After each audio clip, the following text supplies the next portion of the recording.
Sore hari ini kita akan belajar dan lebih memahami tentang bagaimana gereja sampai kepada pemahaman doktrin Allah yang Tritunggal ini.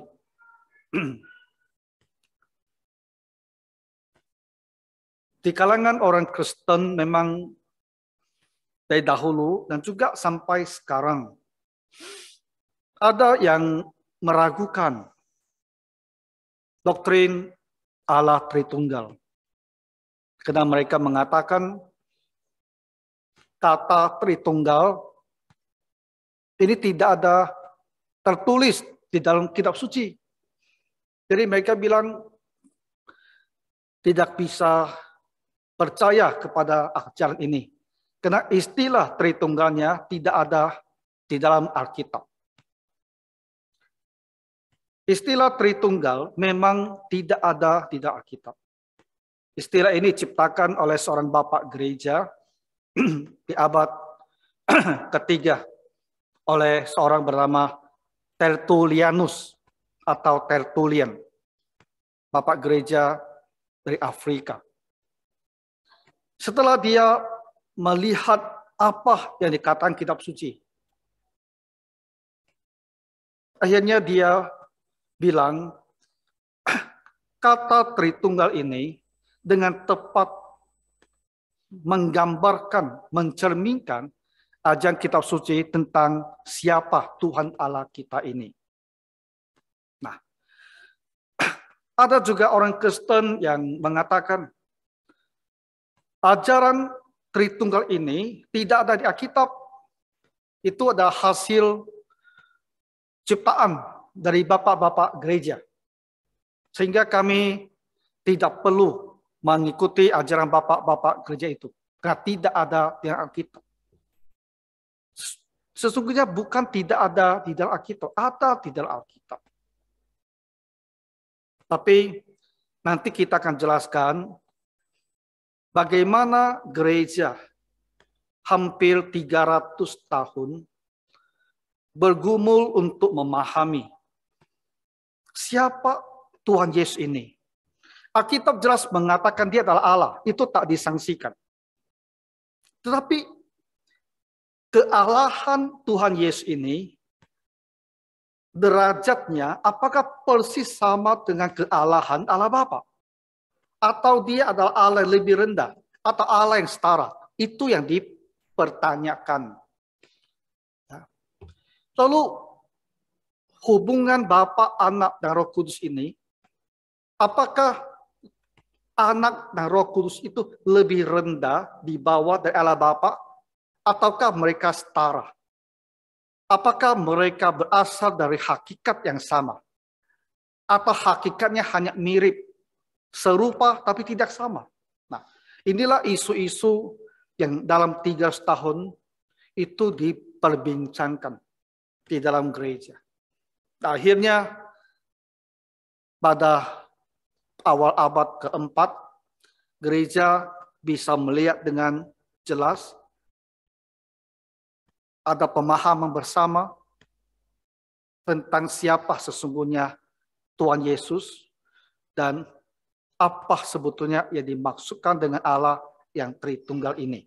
Nah, jadi sore ini saya akan membawa Bapak Ibu ya melihat dari abad ke abad ya selama 300 tahun ini tokoh-tokoh bapak-bapak gereja yang berbicara baik dari segi yang kita katakan berbicara menurut Alkitab dan juga mereka yang berbicara dan kita nilai menyimpang dari kitab suci. Dan nanti kita akhiri ya dengan statement dari Konsili Nisea yang membuatkan rumusan yang dipercaya oleh gereja dalam 2000 tahun ini tentang siapa atau apa itu Allah yang Tritunggal. Jadi saya harap kita mungkin agak panjang sedikit ya, tapi mudah-mudahan bisa kita ikuti dan dirasakan bermanfaat ya, punya pengertian yang lebih baik. Oke, kita mulai.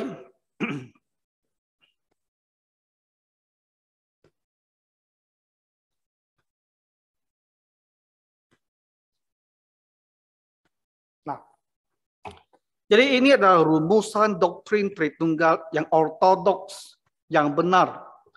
Yang dalam 2000 tahun gereja di skala tempat, baik gereja Katolik, gereja Ortodoks Timur yang di Eropa Timur dan Rusia, dan gereja Protestan semua sepakat setuju.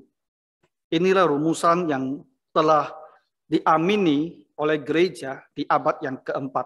Ya, setelah pergumulan selama 300 tahun. Lama ya, 300 tahun itu. Nah, jadi rumusan doktrin Tritunggal itu adalah God eternally exists as three persons, Father, Son, and the Holy Spirit, and each person is fully God, and there is one God. Nah, terjemahkannya, Allah secara kekal ada, eksis dalam tiga pribadi, yaitu Bapa, Anak, dan Roh Kudus. Dan setiap pribadi ini atau masing-masing pribadi ini adalah sepenuhnya Allah. Setara, sama. Tetapi hanya ada satu Allah.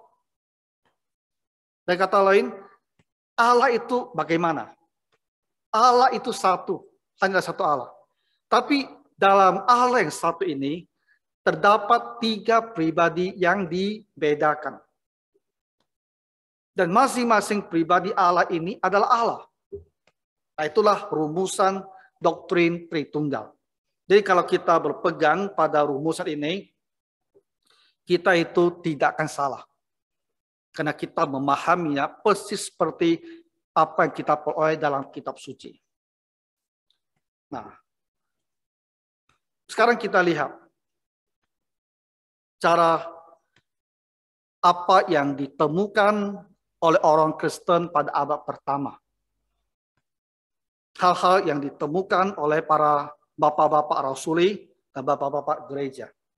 Nah, mereka temukan ya di dalam kitab suci kita, baik di Perjanjian Lama maupun Perjanjian Baru, satu pengajaran yang tetap konsisten bahwa Allah itu adalah satu. Allah itu hanya satu, bukan tiga Allah, tapi satu Allah. Maka dikatakan Allah itu Esa. Kita Ulangan pasal 6 ayat 4 dikatakan, dengarlah hai orang Israel, Tuhan itu Allah kita, dan Tuhan itu Esa. Dan sampai kepada perjanjian baru, ketika Tuhan Yesus telah datang, telah naik ke surga, ketika dia telah disembah sebagai Tuhan Allah, gereja, para rasul tetap mengatakan hal yang sama. Hormat dan kemuliaan sampai selama-lamanya bagi Raja segala zaman. Allah yang kekal, yang tak nampak, yang Esa. Nah, jadi inilah ditemukan oleh gereja, oleh orang Kristen. Alkitab jelas mengajarkan Allah itu Esa. Monoteisme. Tetapi, kalian bantu aja. Tapi Allah, Alkitab yang sama ini juga mengajar satu sisi yang lain. Yang mengatakan bahwa Yesus anak Allah ini juga adalah Allah. Yang mengajarkan bahwa Roh Kudus juga adalah Allah. Tadi dikatakan Allah itu Esa. Tapi juga dikatakan Yesus adalah Allah. Roh Kudus adalah Allah. Kita lihat ayatnya. Ibrani pasal 1 ayat ke-8. Tetapi tentang anak, ia berkata, Bapak berkata tentang anak, tentang Tuhan Yesus. Apa yang dia katakan? Dia bilang, takhtamu, ya Allah, tetap untuk seterusnya dan selamanya. Allah Bapa memanggil Allah Anak, memanggil Tuhan Yesus sebagai Allah. Takhtamu, ya Allah. Kisah pasal 5 ayat 3 dan 4 berkata demikian. Tapi Petrus berkata, Ananias, mengapa hatimu dikuasai iblis? Sehingga engkau mendustai Roh Kudus. Engkau bukan mendustai manusia, tetapi mendustai Allah. Jadi Roh Kudus adalah Allah. Nah, inilah fakta yang kita temukan di dalam kitab suci. Jadi orang-orang Kristen pada abad pertama, mereka mengikuti Tuhan Yesus, kalau menyaksikan dia mati di salib, kalau mereka mendengar dia telah bangkit, Dan murid-muridnya bilang dia telah naik ke surga. Dan murid-muridnya diberikan kuasa oleh Tuhan. Dan mereka bekerja, berbuat mukjizat dan mengajar. Dan mereka mengatakan bahwa Allah yang mereka sembah itu hanya satu, Esa. Tapi pada waktu yang sama mereka juga mengatakan Yesus itu adalah Allah. Roh Kudus adalah Allah. Perjanjian lama maupun perjanjian baru sama. Mengatakan Yesus anak Allah itu adalah Allah. Roh Kudus itu adalah Allah. Jadi mereka ya, orang-orang Kristen di abad pertama ini, selama 300 tahun, mereka bergumur ini. Allah itu Esa. Satu. Tapi Yesus juga adalah Allah. Apakah ini berarti dua Allah? Lalu Roh Kudus juga Allah. Apakah ini berarti tiga Allah? Kalau dibilang tiga Allah salah. Karena ada ayat-ayat di Perjanjian Lama, di Perjanjian Baru yang mengenai Allah itu satu. Tapi kalau dilihat, kesannya kan Allah itu tiga. Tapi Allah itu tiga tak bisa benar. Karena firman Tuhan bahkan di Perjanjian Baru jelas mengatakan Allah itu Esa. Nah, inilah hal yang menjadi pergumulan orang Kristen. Jadi mereka tak menyangkal, tak menolak firman Tuhan. Alkitab mengatakan Allah itu Esa, mereka terima. Alkitab mengatakan Allah, Bapa itu Allah, Anak ada Allah, Roh Kudus juga ada Allah, mereka juga terima. Tapi mereka tahu ini bukan tiga Allah, ini satu Allah. Tapi bagaimana memahami Allah yang Esa, tapi ada tiga. Nama juga berbeda. Bapa, Anak, dan Roh Kudus. Bagaimana memahami hal ini? Nah, ini tentu adalah satu hal yang tak mudah dipahami. Itulah sebabnya Tuhan Yesus naik ke surga itu tahun 30 kan? Tahun 30. Gereja akhirnya merumuskan pemahaman yang tepat itu pada tahun 325. Jadi sangat mendekati 300 tahun. Orang-orang Kristen yang kita sebut bapak-bapak gereja berusaha memahami bagaimana kaitan tiga pribadi yang dibedakan ini dengan ajaran bahwa mereka itu adalah Esa. Nah, jadi banyak orang yang berpikir ada yang mempunyai penjelasan yang ketika dibandingkan dengan firman Tuhan langsung kelihatannya salah. Itu ditolak. Malam sore ini kita akan lihat tiga ajaran seperti itu ditolak. Tapi akhirnya gereja bisa menemukan sebuah rumusan yang tepat. Rumusan yang bisa mencerminkan dengan tepat apa yang dikatakan oleh firman Tuhan tentang Tuhan Allah ini. Ya, nah, kita lihat lebih lanjut. Nah, jadi di dalam gereja awal sekali, nah ini Clement of Rome. Dia meninggal 99 Masehi. Berarti abad pertama ini. Ya, dia Tuhan Yesus naik ke surga sekitar tahun 30. Orang ini, bapak gereja ini mati tahun 99. Nah, bapak gereja yang hidup pada abad pertama itu kita sebut sebagai bapak rasuli. Nah, jadi Clement of Rome ini termasuk bapak rasuli, rasul-rasul, bapak rasuli karena dia itu satu jamaah dengan para rasul. Nanti mereka yang sudah di abad kedua yang tahun 100 naik 100 ke atas kita sebut mereka sebagai bapak-bapak gereja. Ya. Jadi Clement of Rome dia ini juga mengajarkan bahwa gereja mengatakan Allah itu Esa.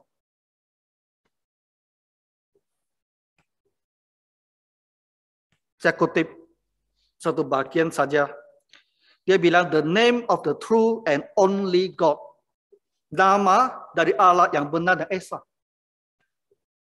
Clement of Rome jelas-jelas mengajarkan Tuhan Yesus adalah Allah. Roh Kudus adalah Allah. Karena dia ada orang Kristen. yang hidup, yang meninggal hampir 70 tahun setelah Tuhan Yesus naik ke surga. Pemimpin gereja. Di satu sisi dia mengetahui Yesus dan Roh adalah Allah, tapi dia juga jelas mengatakan Allah itu Esa. Nah, jadi di gereja abad pertama, gereja itu ngerti. Mereka percaya Allah itu Esa. Walaupun mereka juga percaya Yesus adalah Allah dan Roh Kudus adalah Allah. Dan mereka berusaha memahami bagaimana kaitan monoteisme ini dengan adanya 3 pribadi yang dibedakan di dalam Allah ini. Nah, ini saya tunjukkan supaya saudara-saudara mengetahui bahwa gereja di abad pertama tidak mengajarkan triteisme, tidak mengajarkan Allah 3. Mereka mengajarkan sesuai Alkitab bahwa Allah itu Esa, monoteisme. Kita lihat lagi yang berikutnya. Irenaeus. Dia hidup 130 sampai 202. Jadi dia adalah bapak gereja yang hidup pada abad yang kedua. Dan dia juga mengajarkan kepada orang Kristen bahwa Allah itu adalah Esa. He is the only God, the only Lord, the only Creator, and the only Father. Dia adalah satu-satunya Allah, satu-satunya Tuhan, satu-satunya pencipta, satu-satunya Bapa. Allah itu satu-satunya. Allah itu Esa. Irenaeus bapak gereja ini dan tokoh yang besar. Karena sepanjang hidupnya dia bergumul melawan banyak ajaran sesat.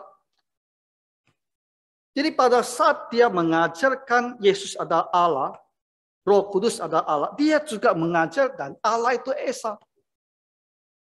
Jadi gereja awal itu tahu dengan jelas Yesus itu adalah Allah.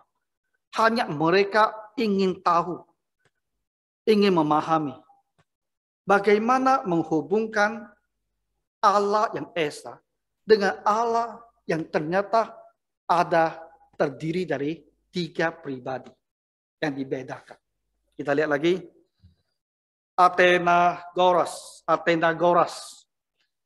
133 sampai 190 Masehi. Berarti dia bapak gereja juga dari abad yang kedua. Apa yang dia katakan? Our doctrine acknowledges one God, the maker of this universe, who is himself uncreated.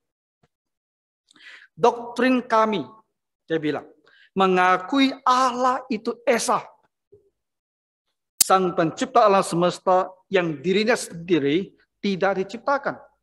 Nah, jadi saya telah kutipkan untuk Bapak Ibu sekalian dari 3 bapak gereja. Supaya kita menyadari dan melihat dengan jelas bahwa di abad pertama dan abad kedua, gereja itu mengajak Allah itu Esa. Walaupun mereka tahu Yesus adalah Allah, Roh Kudus adalah Allah. Kesannya sepertinya ada 3 Allah. Tapi mereka bilang tidak, bukan 3 Allah. Tetapi 1 Allah. Esa. Oke ya, kita lanjut lagi. Nah, 300 tahun pertama ini, para pemimpin gereja juga menyadari bahwa ada hubungan khusus antara Bapa, Anak, dan Roh ini. Ada hubungan kesetaraan. Ya. Seorang bernama Justin Martel itu ada orang mati syahid. Justin Martel hidup tahun 100 sampai 165 Masehi. Berarti dia ini bapak gereja di abad yang kedua. Dia bilang apa? In the name of God the Father and Lord of the universe, and of our Savior Jesus Christ, and of the Holy Spirit, they then receive the washing with water.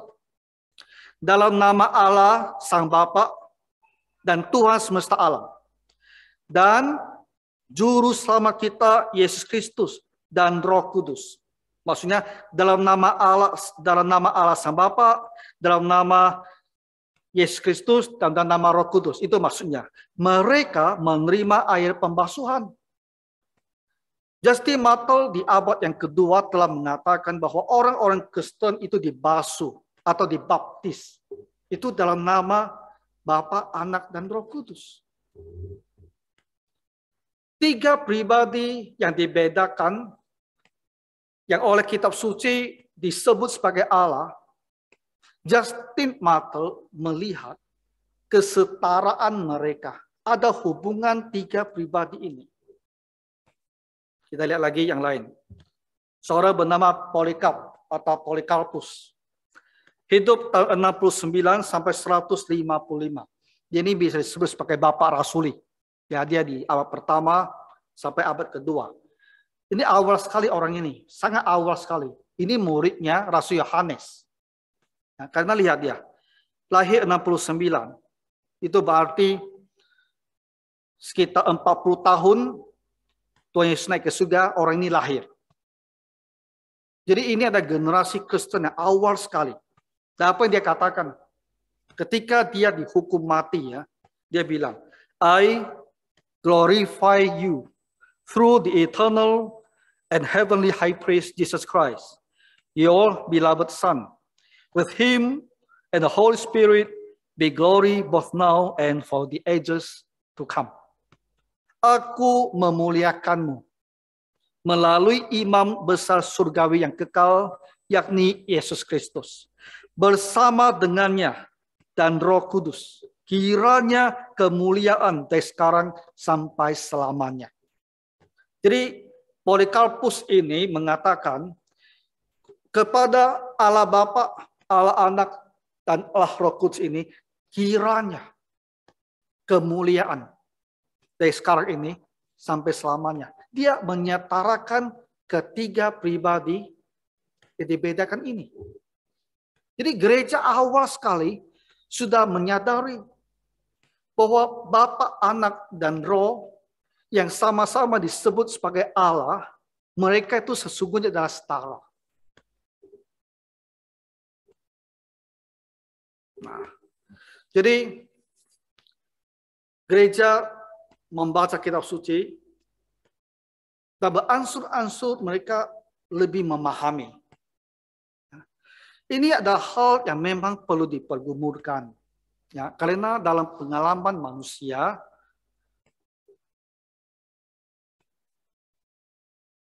satu manusia kita, satu pribadi. Jadi tentu kita berpikir satu Allah, ya satu pribadi. Ya kita sebut sebagai monoteisme absolut. Absolut, tak ada lebih 2, tak ada lebih 3, satu pribadi.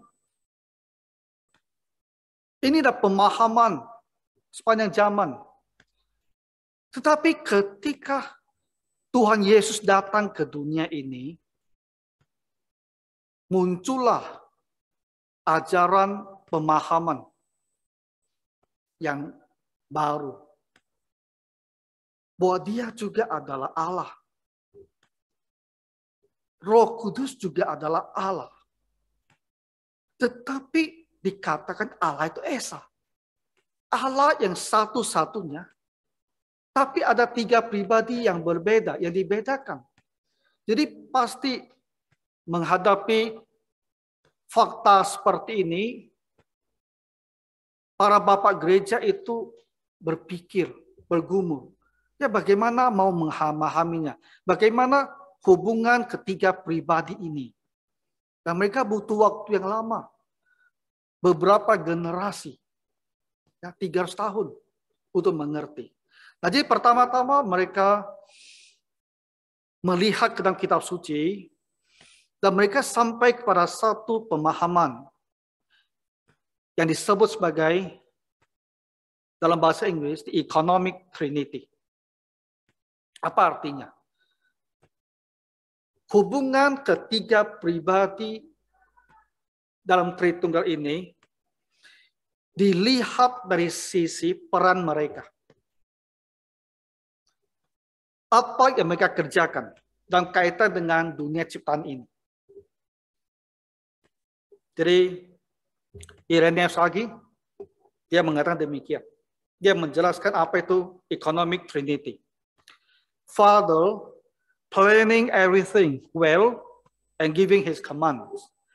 The Son carrying this into execution and performing the work of creating.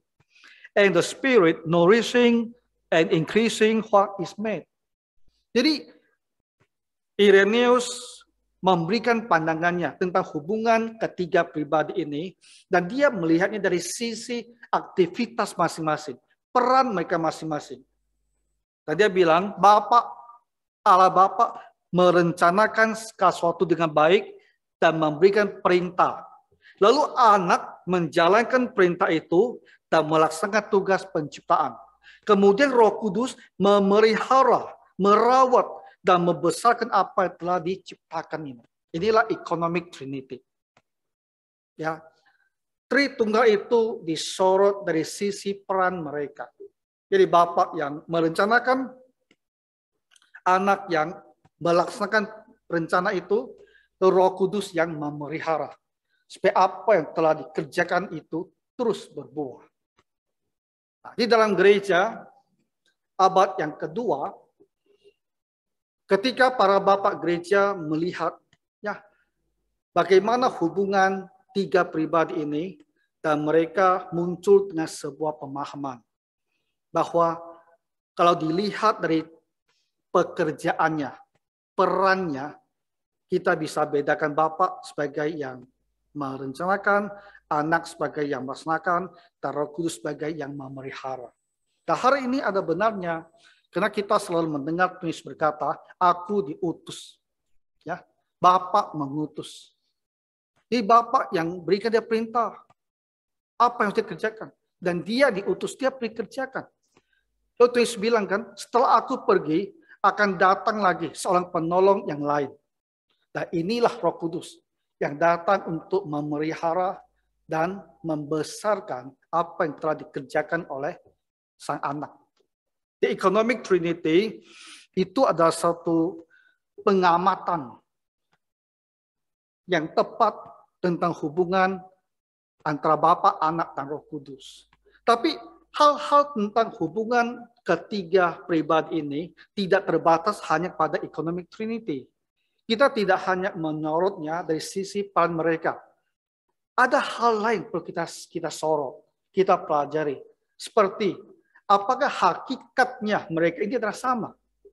Apakah substansi hakikatnya mereka ini adalah sama? Apakah apa yang membuat mereka jadi apa itu adalah sama untuk Bapa, Anak, dan Roh Kudus? Itu hal yang penting. Ya, kita lihat lagi. Ada pemahaman yang kedua yang muncul juga di awal sejarah gereja. Pemahaman kedua tentang hubungan ketiga pribadi Tritunggal itu dirangkum demikian. Bahwa ketiga pribadi itu dibedakan. Maksudnya apa?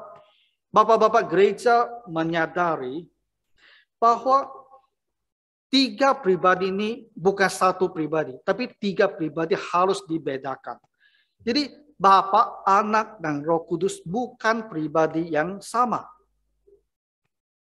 Artinya apa? Bapa bukan anak. Anak bukan Roh Kudus. Roh Kudus bukan Bapa.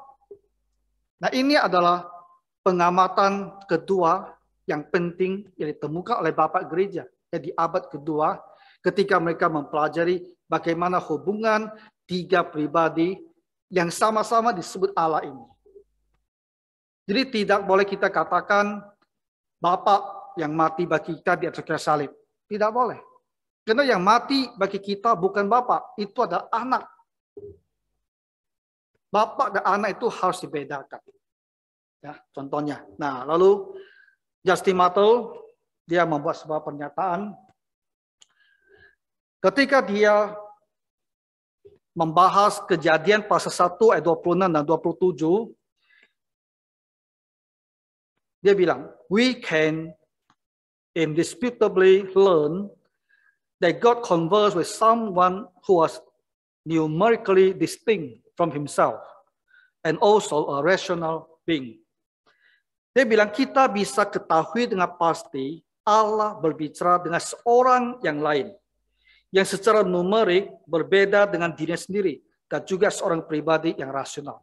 Ketika Allah berbicara, mari kita menciptakan manusia. Dia bilang, mari kita ini berarti apa? Bapak yang berbicara, dia lagi berbicara pada satu pribadi yang berbeda, yang bukan diri sendiri. Dia bukan lagi berbicara kepada diri sendiri, tapi kepada satu pribadi yang lain. Secara numerik berbeda. Dia satu, itu dua. Orang pertama, dia itu orang kedua. Secara numerik berbeda. Dan dia itu seorang rasional, yang punya otak, punya logika. Karena bisa memahami apa yang mau disampaikan oleh Bapak itu. Nah, ini adalah hal kedua yang dipahami oleh bapak-bapak gereja. Bahwa ketiga pribadi itu bukanlah tiga tumpuk satu. Dan kelihatan jadi satu, bukan. Tiganya itu bukan dipisahkan dari tiga, tapi dibedakan. Bapak bukan anak, anak bukan Roh Kudus bukan Bapak. Nah, bagi kita sekarang, kita mungkin merasa heran. Kita sudah tahu ada tiga pribadi, Bapa, Anak, dan Roh Kudus. Tapi itu karena kita sudah mendengar rumusan daripada sejarah gereja. Kita sudah tahu. Tapi ini abad pertama dan abad kedua. Ketika bapak-bapak gereja hanya mempunyai informasi bahwa Yesus itu Allah, Allah itu Esa, Roh Kudus itu Allah, dan mereka berpikir, Allah Bapa, Allah Anak, Roh Kudus, bagaimana hubungannya? Akhirnya mereka sadar dan pahami bahwa tiga itu harus dibedakan. Ya, mari kita lihat lagi. Nah, sekarang dalam 300 tahun pertama ini banyak pemimpin gereja, banyak guru dalam gereja. Kita tidak katakan ya, ada orang-orang yang berniat jahat gitu loh. Yang sengaja ingin meracuni gereja dengan doktrin sesat. Saya rasa bukan seperti itu. Tapi mereka ingin ya, memberikan sebuah solusi. Bagaimana memahami Allah itu Esa, tapi ada tiga pribadinya. Sayangnya, ada hal-hal yang mereka usulkan sebagai solusi untuk memahami Tritunggal ini ternyata keliru. Jadi, ada tiga ajaran yang muncul waktu itu. Yang pertama disebut dynamic monarchianism. Apa artinya ini? Monarchianism, monarkia. Monarkia ini adalah bahasa Yunani. Dari kata mono dan arche. Monarkia, mono, arche. Mono artinya satu. Arche artinya penguasa. Jadi satu penguasa atau penguasa tunggal. Monarchianism mengajarkan bahwa hanya ada satu Allah.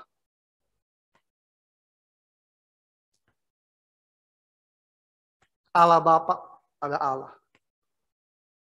Allah Anak itu bukan Allah. Roh Kudus bukan Allah. Itu adalah monarchianism. Tapi ini adalah dynamic monarchianism. Apa arti dynamic di sini? Dynamic itu adalah kata yang sekarang kita sebut sebagai dinamit. Bom kan? Nah, dynamic itu artinya energi. Kuasa. Kata dynamic itu muncul untuk menjelaskan monarchianism yang mana? Monarchianism dynamic karena ajaran ini mengatakan kuasa dinamit energi itu diberikan kepada manusia Yesus, makanya dia punya energi atau kuasa untuk melakukan mujizat. Karena ada dua jenis monarchianism. Jadi kita bedakannya dengan memberikan satu kata benda atau kata sifat membedakannya. Yang pertama sebagai dynamic, merujuk pada kuasa yang diberikan kepada Tuhan Yesus pada saat baptisan. Dan setelah itu dia punya dinamik, punya energi, punya kuasa untuk melakukan mujizat. Jadi dia mengajarkan bahwa Yesus itu bukan Allah. Ya.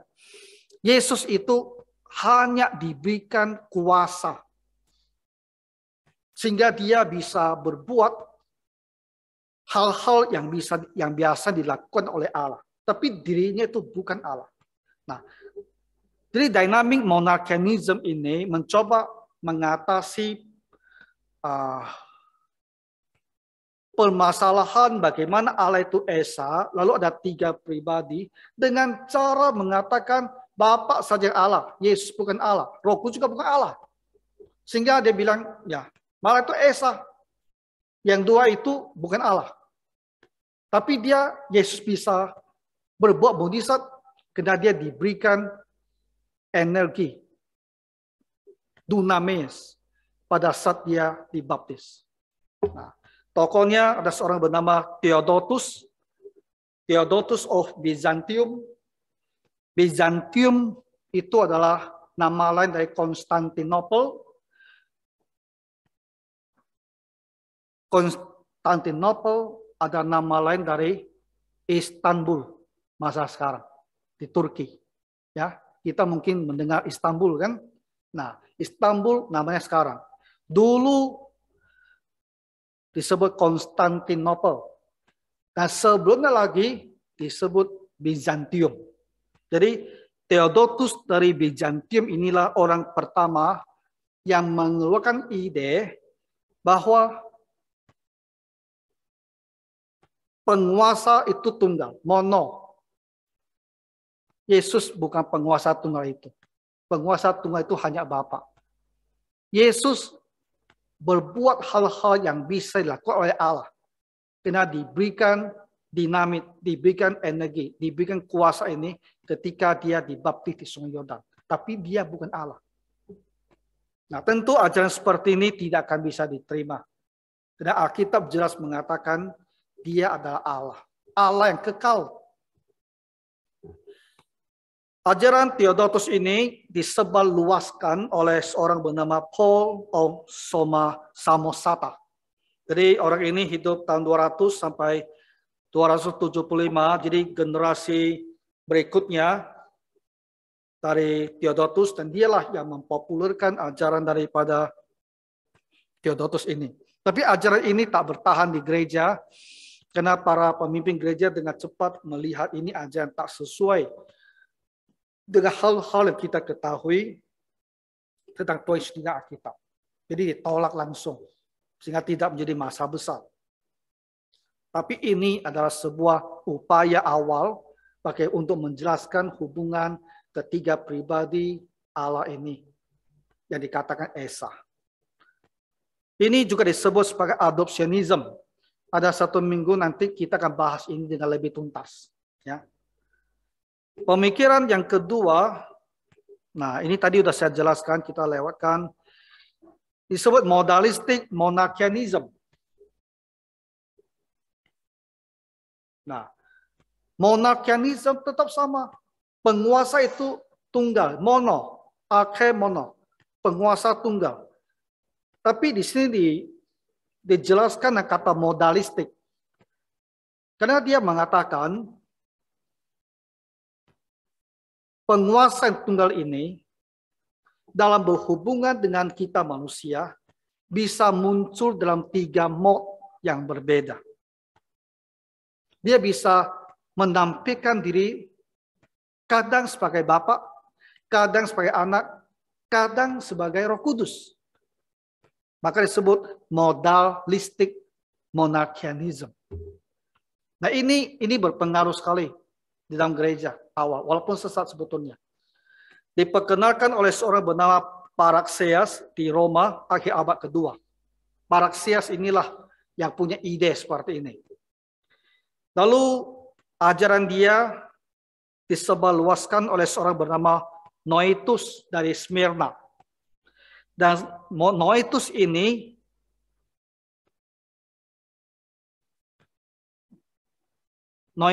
dari Smyrna, dan satu lagi yaitu Jeffrinus, uskup Roma.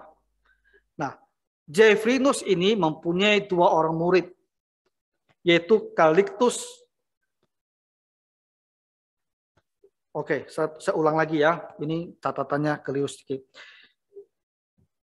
Noetus ini punya 2 orang murid, yaitu Jeffrinus dan Calixtus. Dua orang ini adalah bishop atau uskup di kota Roma. Roma itu pusat kekristenan.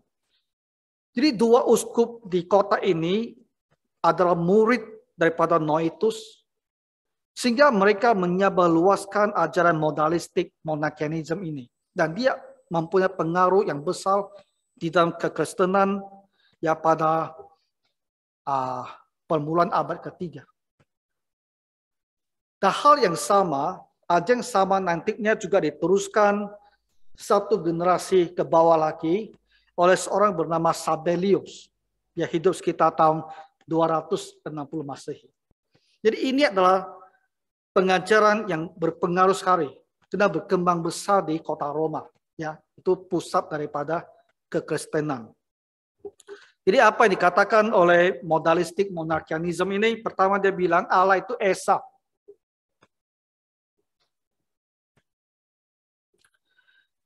Tapi dipanggil dengan tiga nama yang berbeda. Atau menyatakan diri dengan tiga cara yang berbeda. Jadi Allah itu bukan tiga pribadi. Tadi kita sudah berulang kali itu sebut Allah itu tiga pribadi. Tapi dia bilang bukan tiga pribadi. Tapi tiga mode. Apa itu mode? Mode is a way or manner in which something occurs or is experienced or expressed or done. Mode itu adalah cara di mana sesuatu hal terjadi atau dialami atau dinyatakan atau dilaksanakan. Allah menampilkan diri dengan tiga cara yang berbeda. Bisa sebagai Bapa, bisa sebagai Anak, dan bisa sebagai Roh Kudus. Tapi kita punya pertanyaan sama dia. Bukankah pada saat Tuhan Yesus dibaptis, dia keluar dari Sungai Yordan, mata kita melihat Tuhan Yesus.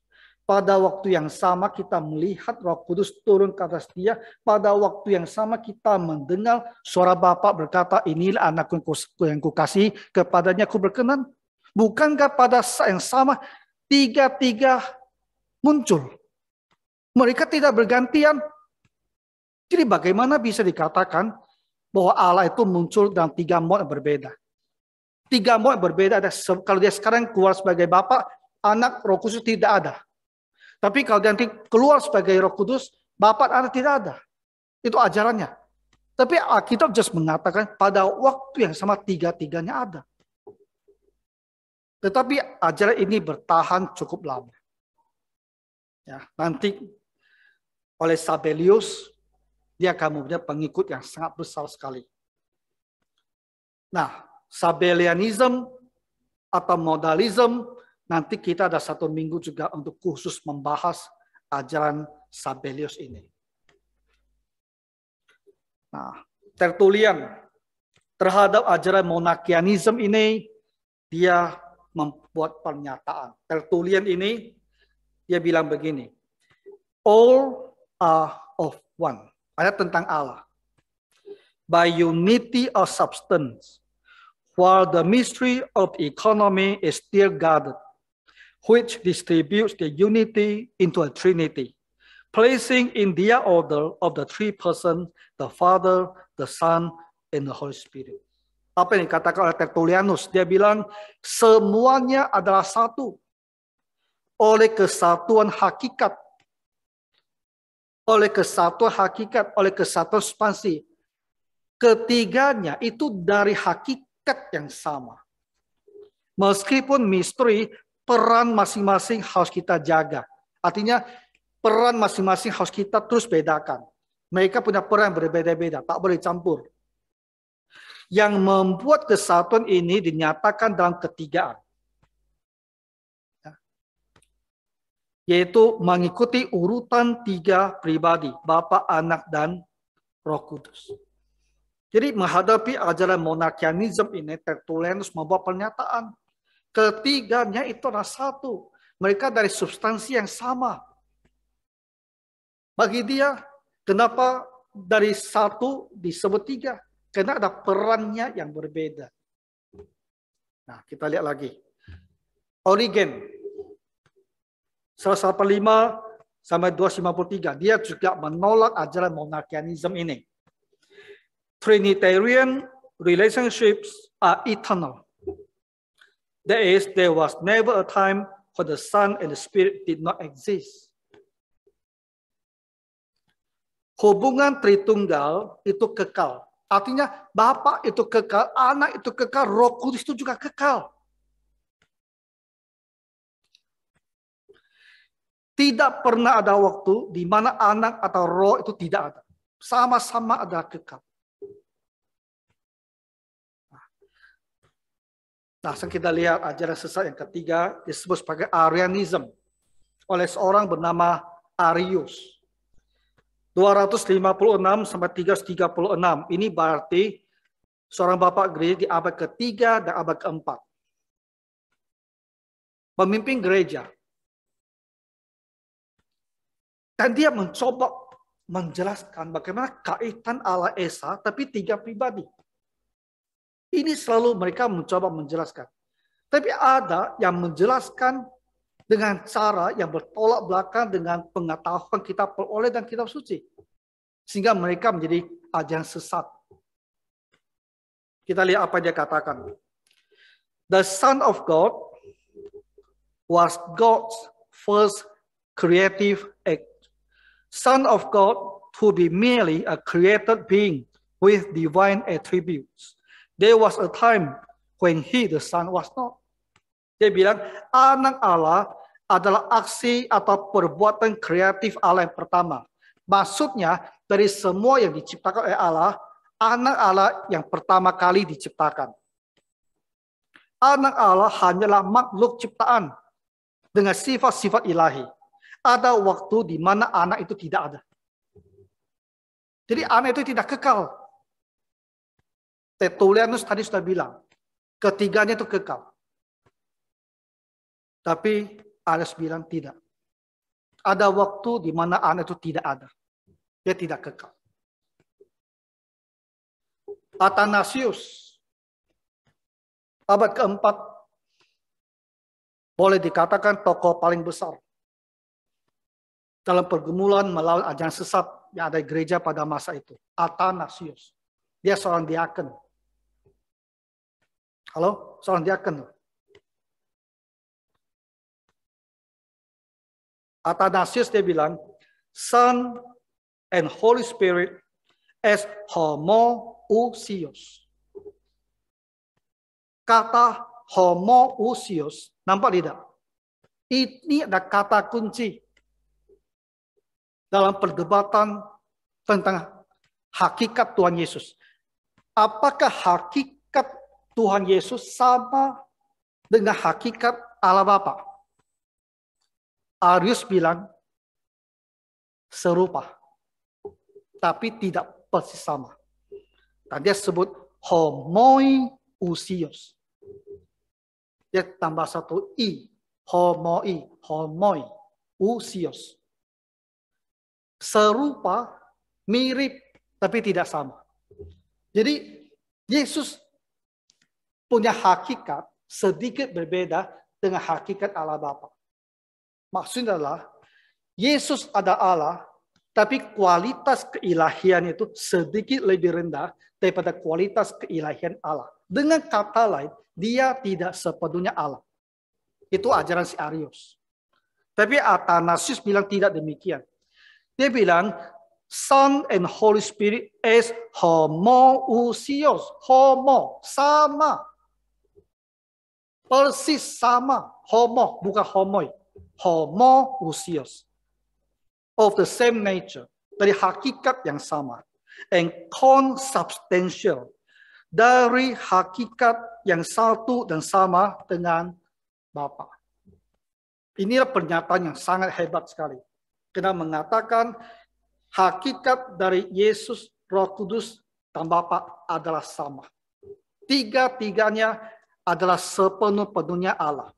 Tidak ada yang Allahnya lebih tinggi daripada Allahnya yang lain. Tidak. Semua setara. Karena apa? Karena dari substansi atau hakikat yang sama. Homoousios. Nah, sekarang sebentar lagi kita selesai. Nah, dalam pergumulan mencapai titik puncak, memasuki abad yang keempat, pada waktu itu muncullah 3 orang serangkai yang kita sebut the Cappadocian Fathers. Cappadocian itu dari kota Kapadokia. Kalau kamu baca kitab 1 Petrus ya, di situ disebut nama kota-kota Kapadokia itu ada. Nah, dari kota Kapadokia ini, waktu itu sangat menarik, muncul 3 pemimpin gereja, umurnya hampir-hampir sama.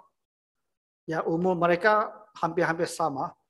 Dan mereka 3 serangkai berjuang ya untuk menolak ajaran Arius ini.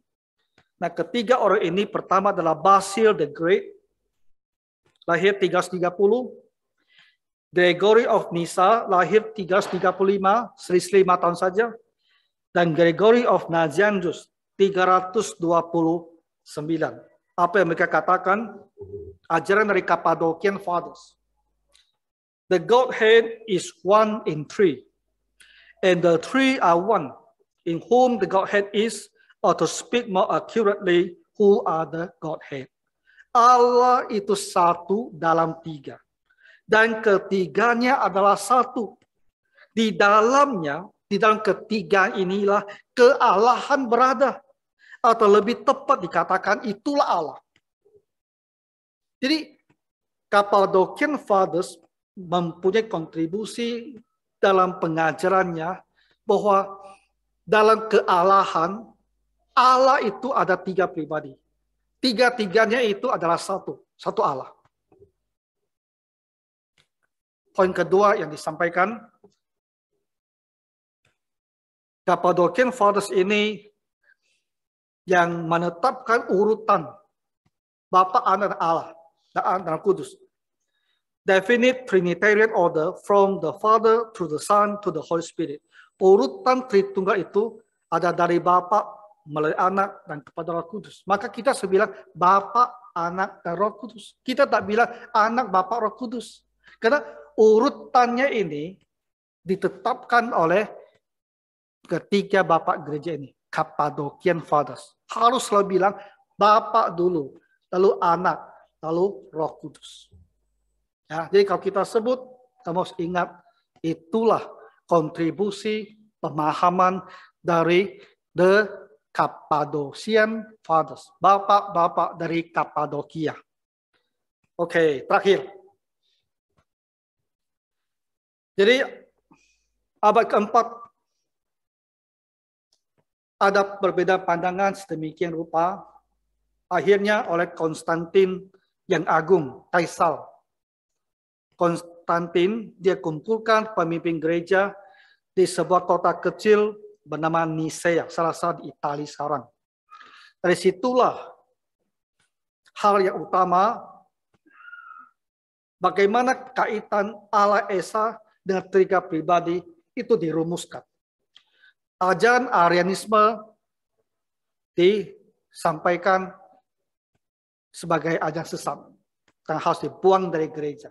Jadi sejak tahun 325, gereja sudah sampai kepada satu pemahaman yang tepat, ya, bahwa Yesus dia adalah sepenuhnya Allah. Dan Allah Bapa, Allah Anak, Allah Roh Kudus, 3-tiganya adalah satu Allah. 3 pribadi dalam satu Allah Esa. Dan ketiga pribadi ini dari substansi yang sama atau dari hakikat yang sama, setara dalam kuasa mereka, setara dalam kemuliaan mereka. Jadi the Council of Nicaea overwhelmingly affirmed the deity and eternality of Jesus Christ and defined the relationship between the Father and the Son as of one substance. It is also affirmed the Trinity, the Father, Son, and Holy Spirit were listed as 3 co-equal and co-eternal persons. Konsili Nicea mengamini keilahian dan kekekalan Yesus Kristus dan mendefinisikan hubungan antara Bapa dan Anak sebagai dari satu hakikat, dari hakikat yang sama. Ia juga mengamini Tritunggal Bapa, Anak, Roh Kudus dikatakan sebagai 3 pribadi yang setara dan yang sama kekalnya. Nah, Ya, inilah rumusan yang dipegang oleh gereja sepanjang zaman. Katolik percaya, Ortodoks Timur, Eropa Timur, Rusia percaya, Protestan juga percaya. Yesus sepenuhnya Allah. Dan ketiga pribadi Allah Esa itu dari hakikat yang sama, dalam kemuliaan dan kuasa setara. Nah, jadi inilah garis besar ya perkembangan doktrin Tritunggal dalam gereja. Bagaimana dari abad pertama sampai abad keempat gereja memahami tentang doktrin Tritunggal ini. Ya, Tuhan kiranya menolong kita semua. Mari kita berdoa. Bapa Surgawi, kami bersyukur untuk pemahaman dari sejarah gereja yang bisa kami dengarkan. Dan kami bisa tahu bahwa dari awal gereja, semua orang percaya mengetahui bahwa Tuhan Yesus adalah Tuhan, Allah itu Tritunggal. Tapi gereja bergumul untuk memahami dengan lebih baik bagaimana hal-hal yang telah dituliskan dalam kitab suci ini.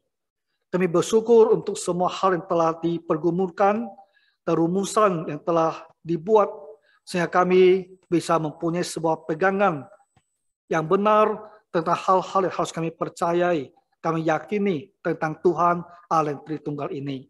Berkatilah Bapa semua jemaat-Mu yang mendengarkan firman ini. Dalam nama Tuhan Yesus Kristus kami berdoa. Amin.